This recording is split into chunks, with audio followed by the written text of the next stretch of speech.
please join me in welcoming Stephen Scoggins to the stage.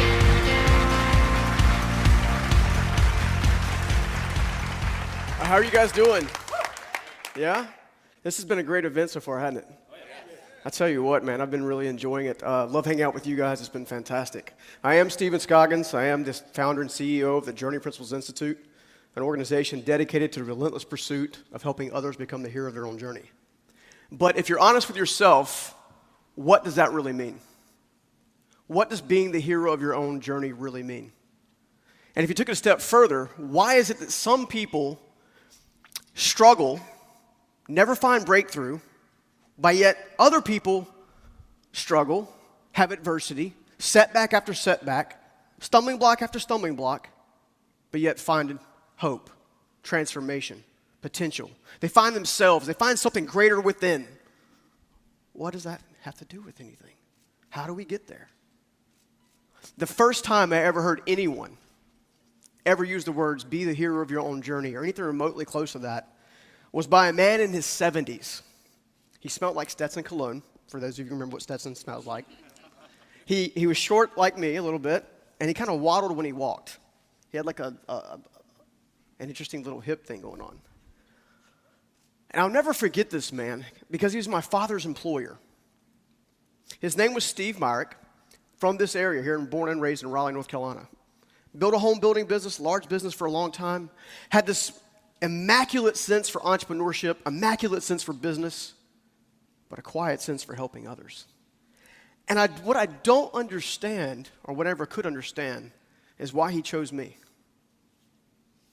He chose to pull me down off my dad's framing crews, and he would sit me down in his white Jeep Grand Cherokee with this gray bottom with a big old dent in the bumper because he was forever backing into stuff, partially because he wore this neck brace and he couldn't turn his head.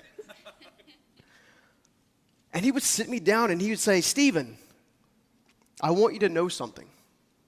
Both your grandfather and your father could have been millionaires. They could have traveled the world. They could have done lots of great things. But they never could overcome their roadblocks. I thought to myself, roadblocks? What do you mean roadblocks? And the more I thought about it, the more I really kind of searched myself, the more I wanted what Steve had. The more I wanted to get out of the situation, the life and adversity that I was already in. But before I could do that, things changed. I got slapped with more adversity. I had to drop out of high school at the age of 17 or help my family pay their bills.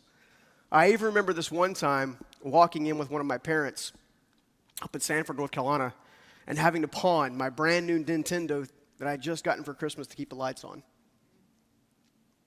And it seemed like the harder that I tried to move forward, the harder and the deeper that I dug, the more difficult things got. The more adversity shaped, the more things got in my way. So much so that in 1998, at my weakest moment, after listening to years of yelling failure on my left shoulder, but ignoring whispers of opportunity on my right one, I found myself overlooking Capitol Boulevard. And for those of you who are from this area, you guys will know where Capitol is. It overlooks an 8-lane highway below. I was ready to end that voice of failure once and for all. But suddenly I was taken all the way back to Steve's Jeep. I don't know why. But in that quiet moment, that whisper of opportunity came back into my heart out of nowhere. Are there whispers of opportunity still in your heart? Are there things that you haven't done, achieved, or wanted to do that you haven't done yet? I'll tell you this much. Steve spent a lot of time helping me understand one simple principle. He said, you already have inside of you everything you need to succeed, everything you need to break free from, everything that you need. You simply need to do a few things. And the way he said it was, he pulled his finger up and he pointed at on his dashboard, a sticky note, and this is what it said. He said, Stephen, you first need to G.R.O.W, grow. Guys, Steve Myrick.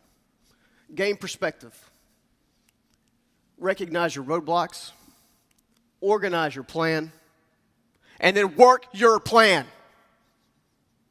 Steve Myrick radically altered the course of my life. He taught me that fear and failure only have the power that you actually give it. Only have it. So every journey has a principle. Every principle has a promise. If you will live the principles, you will also live the promises.